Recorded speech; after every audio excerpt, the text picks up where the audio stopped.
همی باشقانی همی یعنی یوباری همی نوعی ایران از هر کسی یا مشرک کافر جهنت جهنم روی میکرده همی نچیده یعنی امروز دیگه در هیچ شکی نیست هر چی گفتم میگه همین تشکر کدوم اشراتی رسمی را برای من شده این لعنتی را کدوم رسمی آقای نسیم جان تشکر زیاد گفت که من اومدم ترکیه نمیدونستم زبان نمیدونستم وقتی تیش مملکت میره زبان نمیدونستی مقصد همون سوریه رفتن نبود برای چی قطعی اویلت یا جای سر رفتی ترکیه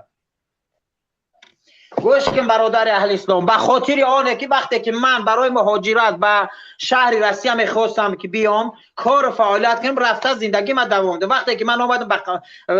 مبلغ من کم بود برای آمدن روسیه من چرس قزاقستان آمدم برای من به مشروطه آمدگی مشروطه قطعی بیس مشروطه قطعی برای من مثال اگر من میومدم در 4000 سامان و سمالیات و مشروطه قطعی من بعد داخل روسیه میشدم در مثال سنت پترزبورگ بود یا که در خود مسکو بود یا که در دیگر شهرش بود در 2500 سامان میومدم 800 سامان مشروطه سر یاده میگرفت از کودکان نمیگرفت و خوردن مکو ما 2000 سامان را از خود نمیکردیم خب وقتی که من آمدم در قزاقستان رسیدم من در قزاقستان گرفتن میخواستم که روسیه بیام وقتی که من بلیت روسیه را گرفتم آمدم در تماس گفت که صابر شو ویزا محکمه زن فرزندان میتونه گذاشته گفتم زن فرزندان به من کجا میره وقتی که من گردوندن بلیت عبرت من مقصد که گشتم در همون جا با رفتیم کوارتیرا بعد من گفتم چیکار کنم تاجیکستان بریم نشوه ایجاش بریم نشوه اوجاش در قزاقستان کار مقصد که $100 بود استرایکاش $100 بود همه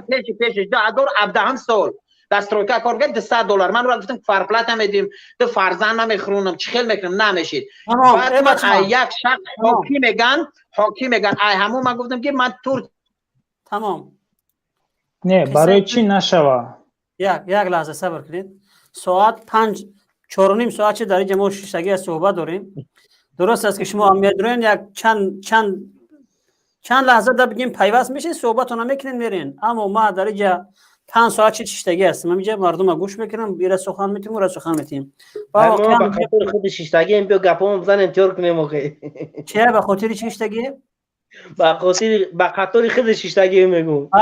نه درست است همه منتظر هستم میگه کمتر آخه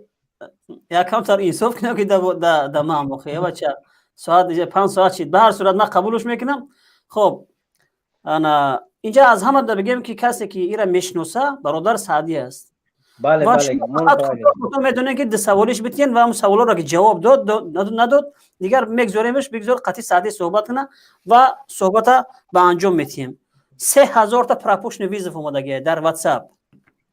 در اینکه در ایمو کو اومده شده است اینا زنگای تلفنی من اینا را کو قبول نکردم به خاطر که چهره های مبارک شما بسیار زیاد هست روان زیاد کنه خب به هر صورت آقای قربان علی بیا من خودم گپ زنم ما دیگه تیم قطعی صحبت میکنم اول وزن برادرو قربان علی شما مرا سوال داده من در سوال شما باید جواب میدادم آقای حسین هم نمیدونم من چیش بگم آقای تمام ما سوال معنی گپ فهمیدم بس معنی گپ فهمیدم رنگ خودت من میگم فکت بیار من باور نمیکنم تمام دروغ میگم فکت بیار فکت دکازات ایسا من فکت میارم اساس نمیارم دلیل میارم چیزی که میخوای من هم خیلی میارم انا می سرگی دید اساسی من دلیل من وقتی که من رفتم در ترکیه و من قبول کردم در دست یا غلطیدم چیکار کرد شما میخوام که آشکارا و سعدی مقصد صحبت کنم نه که گفتم که من روسیه با چین آمدم ترکیه رفتم همون در سوالات دیگر ما جواب ده 20 گپ نز وقت نگیریم در سوال تو حاضر کدوم برادر که چیزا میگه میگفتی که تو تو فکت بیار سند بیار اسناد بیارم من برای تو 20 تو همه اخیر صحبتات فقط 27 سالته که کشته شد همونا را دلیل آوردی تو برای ما فکت بیار که همونا را علی بدک یا که فلان آدم کشت فکت بیار فکت بیارم اساس بیارم اساس بیار بله خب بیز اساس بیارم خب مهدی کبیری وقتی که تو نکشتی وقتی که تو فرمان ندادی که سلطنت رو کشه $1 میلیون تو نگرفتی گرفتی برای چه تاجیکستان گرفتی و کدوم سبب گرفتی برای چی گرفتی این اساس این دلیل بس